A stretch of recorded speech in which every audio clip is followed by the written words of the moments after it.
Hey everybody, this is Elliot with Modern Music Studio, and we're gonna go through kind of the basics of creating a beat today, just doing drums.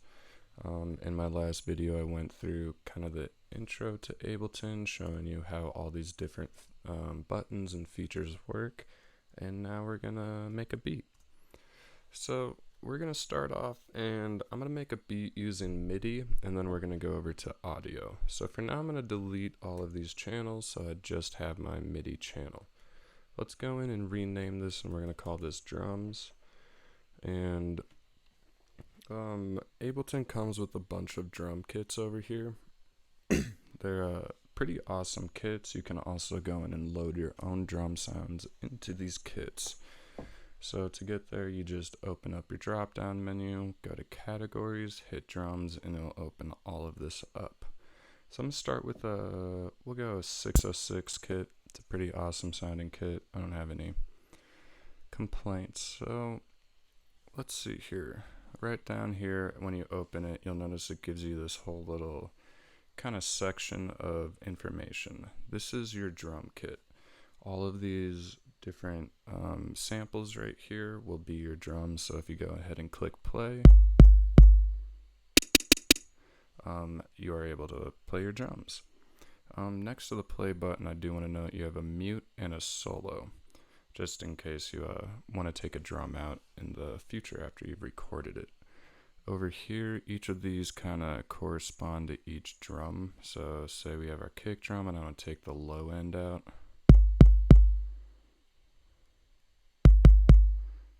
That's kind of how you're going to do that. But let's go ahead and start making a beat.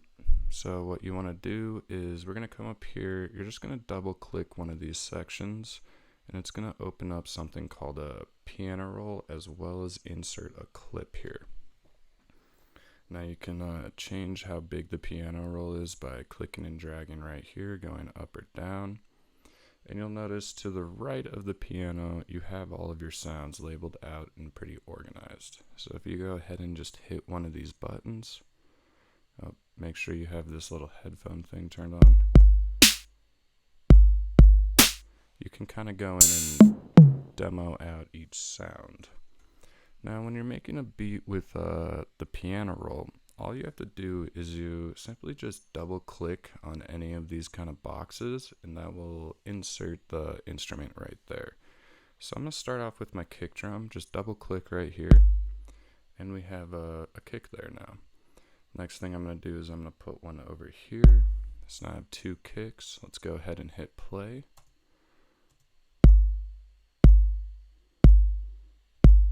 And yeah, so now we have two kick drums. Sounds alright. Now I want to put a snare on it, and in this case I'm just going to go on the 1.2 and the 1.4. So now here's our beat.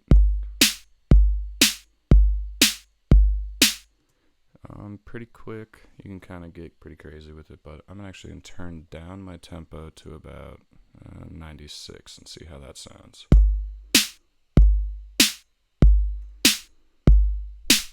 Perfect.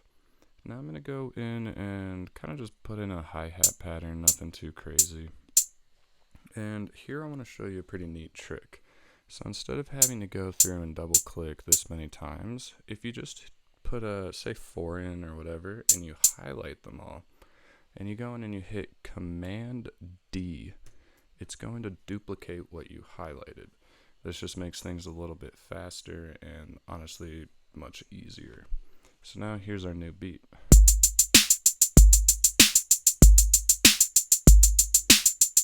Pretty cool, a little trappy, but I'll work with it. So one more quick note on this before I go into the next thing is these little lines with the circles on top. This is your velocity. It's pretty much your loudness of each instrument, but think of it more as how hard you're hitting that instrument. So as you hit something really hard, the tone or the timbre or the actual sound of that instrument is going to be different than if you hit it really softly. So it controls not only volume but the actual sound of the instrument.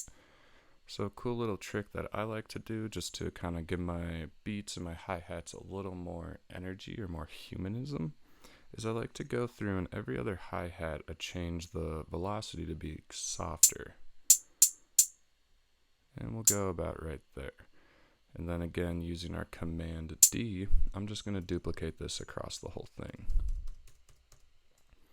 You'll notice these colors are slightly different. That just shows you the darker the color, the harder the hit. The lighter the color, the softer the hit. Here's what it sounds like.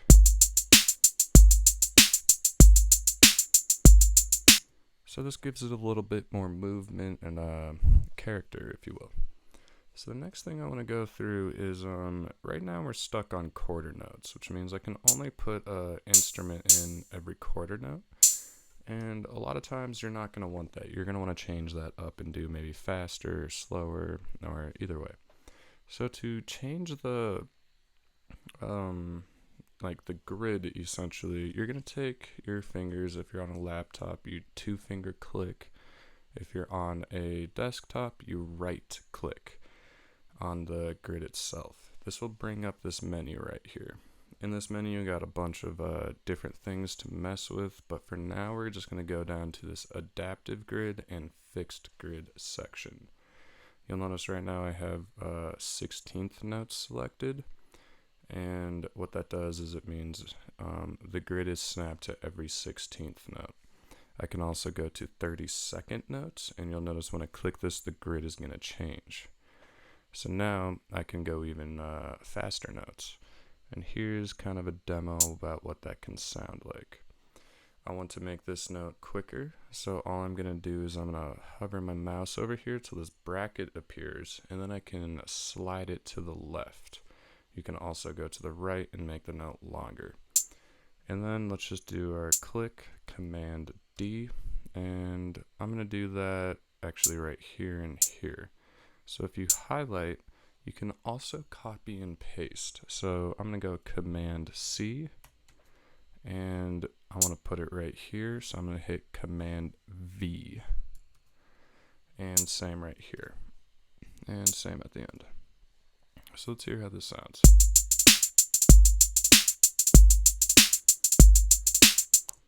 Pretty cool.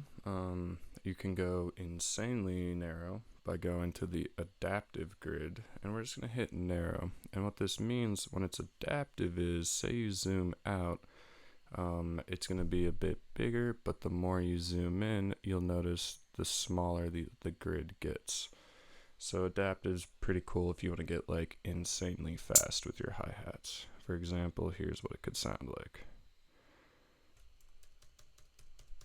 This might be a little too fast, but this is also how you kind of get that trap hi-hat sound.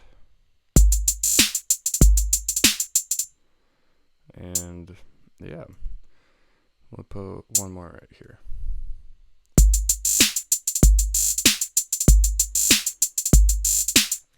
And feel free to experiment. You don't have to put your kick and your snare on just these sections.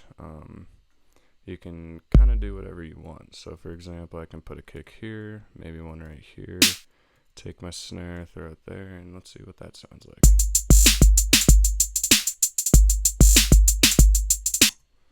And yeah, just make sure you don't get too insane. The more you do, the more kind of complicated the song will sound, and just pay attention. Make sure you like what you're making. So that's pretty much the 101 on how to create a beat using a MIDI track. I do want to go through just super quick how you would record it using a MIDI thing, or a MIDI controller. So to my right here, I have a launch pad. It's by Novation. All it is it's 64 pads essentially, and you can play drums with it. So here's a little beat. To go over here. So this is me playing a beat on my drum pad.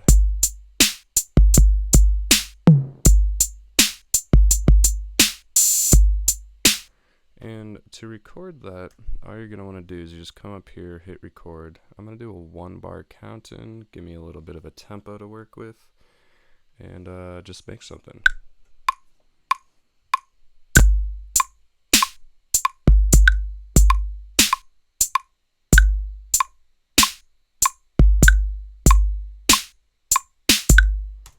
And here we have a beat. So you'll notice as we zoom in, my drums aren't perfectly on time right here. That's okay. You can keep them like that and it'll sound a little bit more human. But say you want it to be like perfect. What you're going to do is you just want to highlight everything and then kind of zoom in so you can click on one of them, right click, and you're going to open up that same menu that kind of brought up our grid earlier. And we're going to go to quantize. And if you just hit quantize, you'll notice all of my drums move a little bit. And what that does is it puts them more in time. So now listen to my beat. Oops, my bad. I have to turn the off.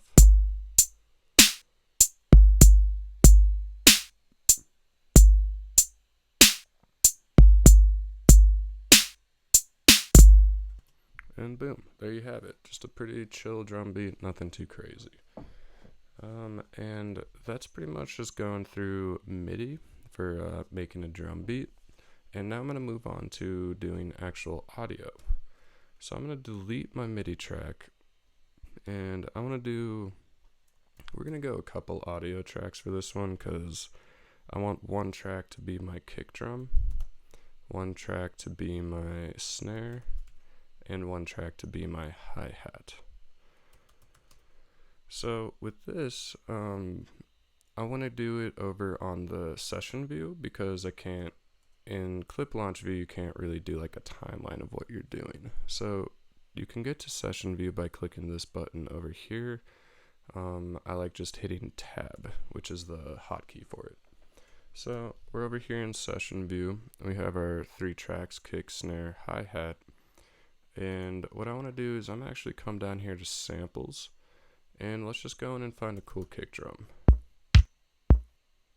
This one sounds alright. So what we're going to do is just drag and drop it in here. So now to zoom in, you just hold your mouse up here. It's going to turn into a little magnifying glass. You just click and drag down. So here we are. We got our kick drum.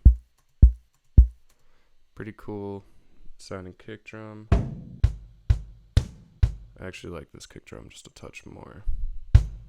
Yeah. Alright, now we're gonna find let's find a snare that we like. Cool. This snare sounds pretty cool. Again, I'm just gonna throw it on the 1-2 and the 1-4. This is your second and 4th beat in your measure. And let's give that a quick listen. And we have a beat kind of starting. So the next thing is we want a hi-hat. This one should do pretty well. And we're going to go every, let's say, 8th note. And again, you can do your Command D. The only thing here is when you're on session view, you want to make sure when you use this function Command D that you're doing it at the right kind of grid spacing. So right now, if I do it and it's here, you'll notice that my hi-hat's not lining up perfectly with my other drums. So just make sure you're doing it correctly and it lines up with your other drums pretty well. So now we have our beat kind of started. Should sound alright just to start with.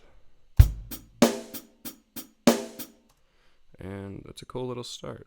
Now, like MIDI, audio works the same way where you can just kind of hover your mouse over the end of the clip and kind of drag it back and forth. With drums, you'll notice like there's a lot of this empty space right here, so we don't actually need it. I like to just kind of pull that back. On that same note, you'll notice when you hover your mouse over it, these little squares appear in the corner. These are your fades. And I recommend always fading the ends of your drum clips so that you don't have any weird sounds kind of pop out of the end. There is a hotkey for it, and what that is if you highlight the section you want to fade and you hit Option Command F, it will fade it for you, like so. So we're just going to cruise with that. I'm going to keep this drum right here because it's faded pretty well, and we're just going to hear that back. Notice how the drum sounds a little shorter. You can just kind of do it to taste. But I'm feeling like I should put a kick right here. This should sound cool. And then maybe another kick right there. Let's listen to it. I like this one a little bigger. Maybe pull this kick out a little more, and I actually didn't like that kick. And then we'll just highlight everything and then hit Command D. So now we have a little bit more of a beat to work with.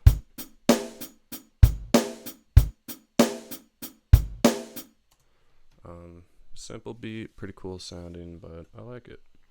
Now, if you remember with the MIDI tracks, I like kind of changing the volume or the velocity of each sound. Unfortunately, with audio, you can't really change the actual sound of the instrument, but you can change the volume and the pitch and several other aspects. But we're going to start with just the volume. So if you come to this title section where it says hi-hat session dry foot soft and you click that, you'll notice it pops up this little section right here. If this section is not here, to get it up, you just double click it. And you can see your hi-hat right here. This is just what the waveform looks like. You'll notice when I hit play, you kind of have that line go over it showing you where in the sample you are.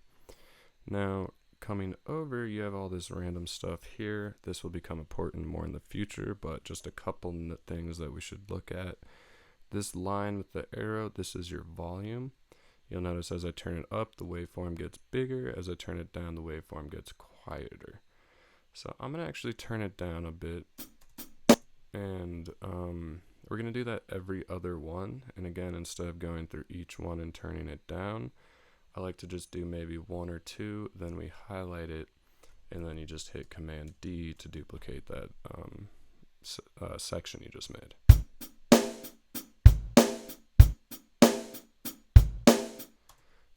One last, or two more little things I want to note really quick, just for fun, is this transpose thing. This will tune your instrument up or down. So up and down. So you can get a lot of creative and unique sounds by doing that. One last little note, which I'm going to do on a separate track. So I'm going to insert another audio track. The way you do it is you just come to this kind of gray area right here, right click, and hit insert audio track. Another way you can do it is you just hit Command T, and it'll put a track in there. And what I'm going to do here is I'm just going to reverse a sample, and it just adds a cool little sound to things. So we're going to call this rev snare, short for reversed snare. So I'm going to take this, you can copy and paste it. You can also drag and drop. So if you click on it or you hold Option, then you click and drag, you'll notice that stays there, and I put another one at the bottom. So check this out really quick. If we take a section of this snare, you click it and you hit R, you're going to reverse the sample. So now we have this really cool sound. You can kind of do it to taste, do whatever you want. I suggest kind of shortening it, maybe mess with some fades a little bit, and you get this pretty cool sound. I'm going to put it over here for now.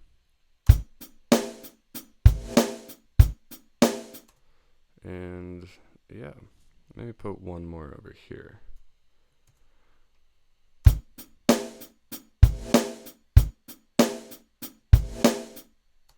And that's kind of a quick overview of kind of how audio will work for making a beat. One thing I suggest doing is you group your tracks. You can do this with MIDI and audio, or both of them together. So to group your tracks, you just select the ones you want. I recommend doing it by going click one, go down to the last one you want grouped, hold shift, and then click again, and you're going to select all of your tracks. From there you can right click, hit group tracks, or you can also just hit Command G, and it'll put your tracks in a group. Obviously name your tracks and your groups because you want to stay as organized as possible, because your tracks will get pretty big pretty quick, and it's hard to navigate when you don't know what you're looking at.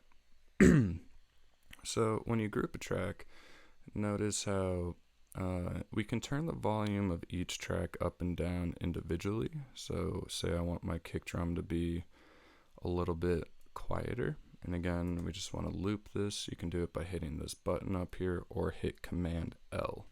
So now this track's just going to play over and over again, and I'm going to mess with some stuff.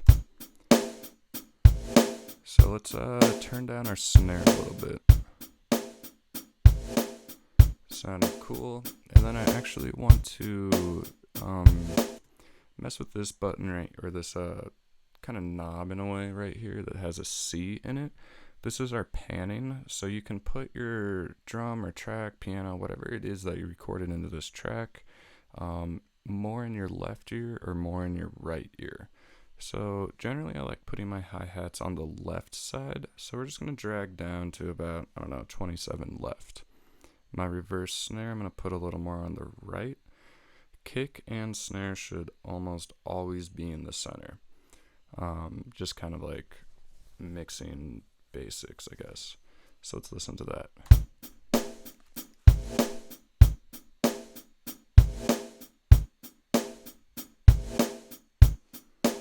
Cool. One more thing is, so I want all of these drums to have a little bit of reverb on them. Reverb is just kind of like something that puts your instruments in a space, something that people can kind of tell it's in, like, say, a room or a cathedral, etc. And instead of going through and putting reverb on every single drum individually, the reason we do groups is we can send all of these drums at the same time to our reverb right here. And all you have to do there is you go up to this negative infinity thing. This is your send, and it sends to your returns, which are these tracks down here, your A and your B. Notice that it says A and B here, whereas your tracks say numbers such as 2, 3, 4. There's already a reverb on the track. We'll go into how these work later on, but the starting out reverb's pretty awesome. So you can just come here, and I'm just going to slowly turn this up so you can hear what it's doing.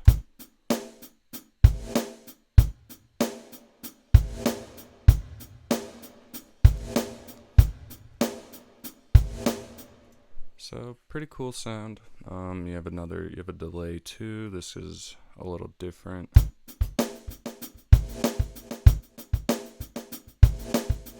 But it's a cool effect worth looking into. So that is my kind of drums with MIDI and audio 101 type of thing. Yeah, catch you on the next lesson.